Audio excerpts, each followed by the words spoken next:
Hola, esto es Radio Sefarad y estas son las noticias comentadas por Jorge. Hola, ¿qué hay? Hola Alejandro, y déjame que explique a los oyentes que aparte de estas noticias que anunciamos aquí, justo después podrán oír un programa especial sobre lo que está pasando con los incendios en Israel. No lo traemos nosotros en las noticias porque hemos hablado con alguien que se encuentra en el lugar. Lo escucharemos luego. Vamos ahora con los titulares del día. Ataque terrorista kurdo en Turquía y el menor madrileño que combate en Daesh es sobrino de uno de los del 11M. Un buque de guerra de la Real Armada Británica atracó en el puerto israelí de Haifa.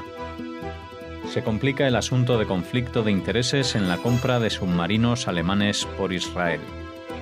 La alcaldía de Ámsterdam rechaza la petición de usar amplificación para el llamado musulmán en su mayor mezquita. Tras las noticias volveremos con la agenda cultural y ahora hablamos del gobernador de la localidad turca de Adana, que ha afirmado este jueves que el atentado con coche bomba perpetrado a primera hora del día frente a su oficina y que se ha saldado con la muerte de al menos 2 personas y con otros 16 heridos, habría sido ejecutado por una mujer, presumiblemente miembro del PKK kurdo. Mientras, a unos kilómetros de allí, se ha sabido que el joven madrileño de 15 años que combate en Siria es sobrino del tunecino, uno de los terroristas que murió en Leganés, integrante de la célula yihadista responsable de la masacre del 11M en Madrid. Sí, esto es lo que tiene el terrorismo, parece que también construye linajes. Y hablando de terrorismo, y me vas a permitir que otra vez vuelva a esta noticia con la que abríamos el tema de los incendios en Israel. El Servicio de Inteligencia de Israel está investigando porque los incendios que se están declarando en Israel, ayer ya lo aventurábamos, ¿no?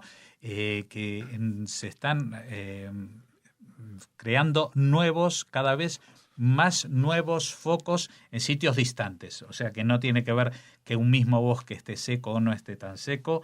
El tema es que hay mucho viento y las condiciones son las más favorables a que se propague un incendio. Hoy en día, en este momento, el que más preocupa es el de Haifa, con 65.000 desalojados, pero el tema es que los medios de comunicación, el Twitter, las redes sociales y todo lo que atañe a los palestinos están haciendo una campaña de incitación para que la gente salga a incendiar bosques y tierras en cualquier momento porque creen que esta es la gran oportunidad que tienen de quemar Israel. Así, el hashtag que hoy domina Twitter en árabe es Israel is burning, Israel está ardiendo. Esa es su misión en la vida. Es incomprensible porque en estas mismas tierras también son las tierras donde viven muchos árabes israelíes. Les da igual, lo que quisieran es que muera la gente. Desgraciadamente va a haber muchas pérdidas de materiales, pero de momento, tal como nos han confirmado, no ha habido ningún muerto y esperemos que no lo haya, con lo cual todas estas incitaciones al odio se van a quedar en veneno que muchos tendrán que tragarse.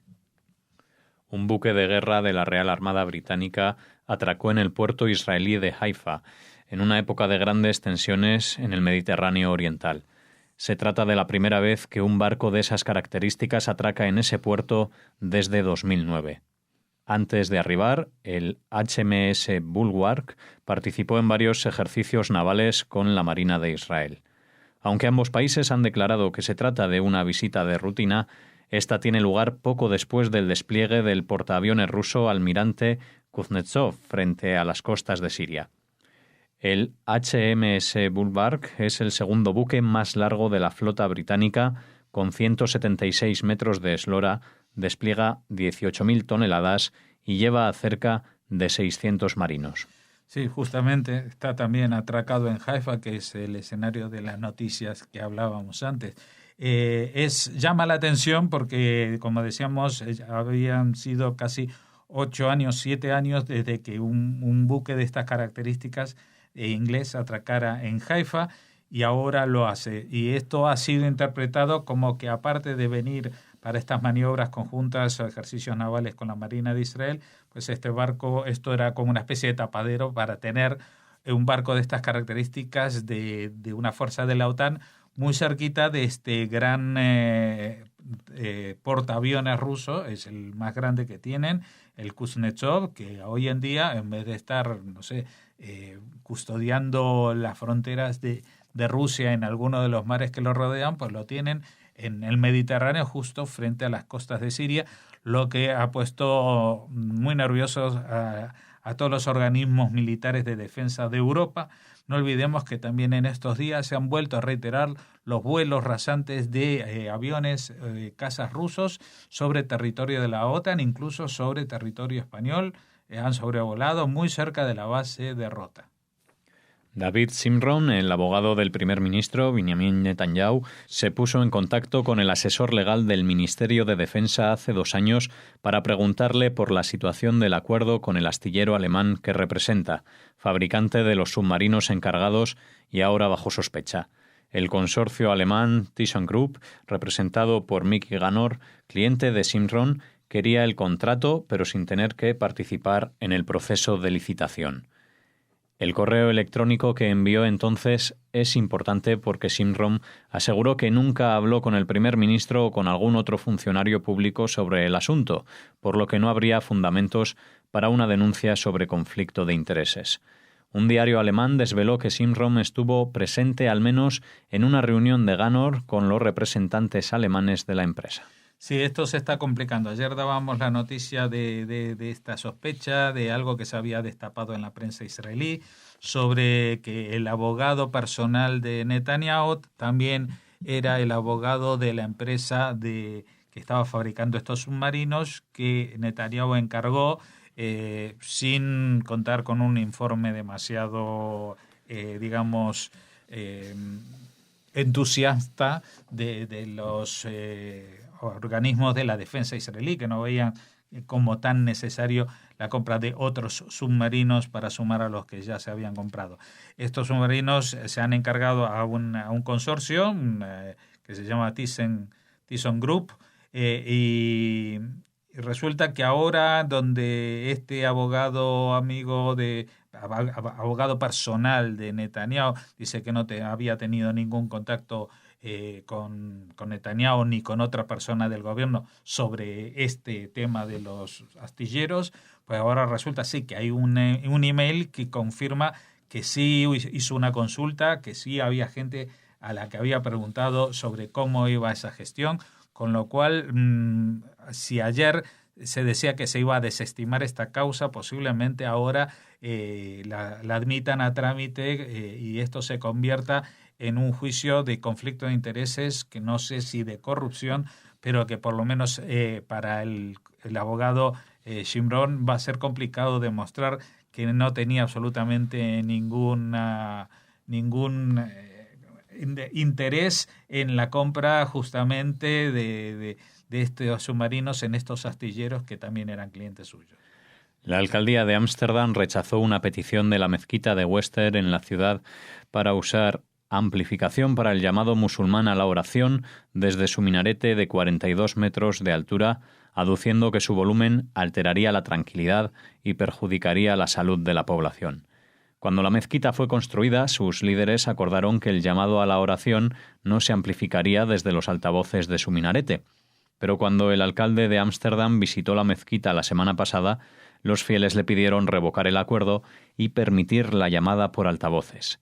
El alcalde rechazó la solicitud inmediatamente. La citada mezquita es la más grande de toda Holanda, con una superficie de 800 metros cuadrados y un aforo de hasta 1.700 personas.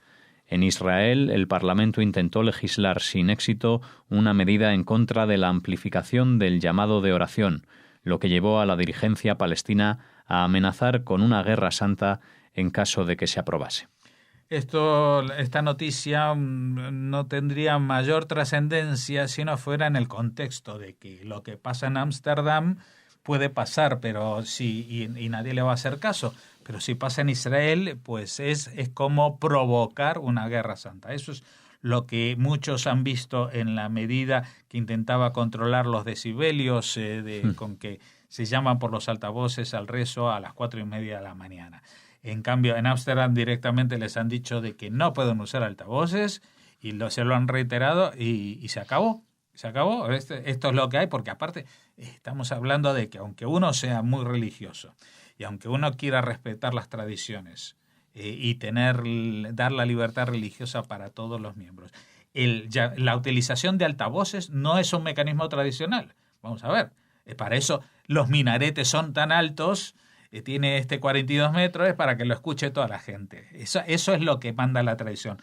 La tradición en la época feudal o en la época medieval no hablaba de altavoces porque no existía esa tecnología. Entonces, ahora empecinarse como que si no se permite utilizar y llamar a toda pastilla a través de estos mecanismos, esto es una agresión a una minoría religiosa, eso es un absurdo y una manipulación de lo que está sucediendo.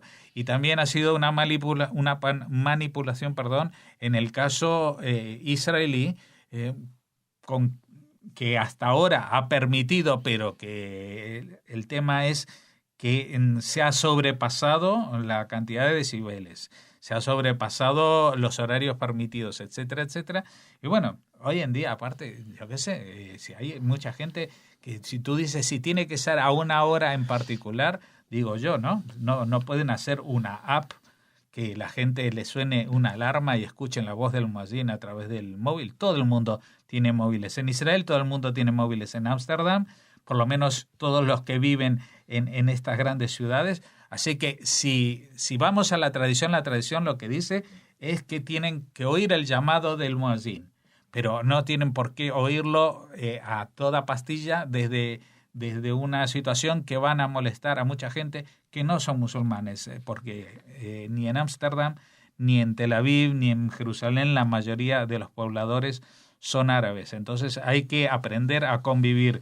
Siempre se saca el tema en España, la España medieval, la España de las tres culturas, la España de la convivencia. Bueno, pues aprendamos lo que es la convivencia y lo que es la tolerancia, aprendiendo que no solamente hay que respetar a uno solo que avasalle a los demás, sino que también entre todos tenemos que entendernos para que nuestras actitudes no molesten a los demás. Y en este caso, evidentemente, están molestando no solamente al sueño de las personas, también, por ejemplo, imagínate que tú tienes un bebé y que apenas a las 3 de la mañana has conseguido a las 4 de la mañana que se duerma y a las 4:30, ¡pah!, toda suena en un volumen exagerado a alguien que está llamando a la oración. Pues evidentemente no te va a resultar nada simpático. Bueno, hasta aquí las noticias de hoy. Volveremos el lunes con esas noticias diferentes y desearles un buen Shabbat Shalom a todos nuestros oyentes de Radio Sefarad. Shabbat Shalom, hasta el martes con nuevas noticias de actualidad. No se vayan, hacemos una pausa y regresamos con la agenda cultural.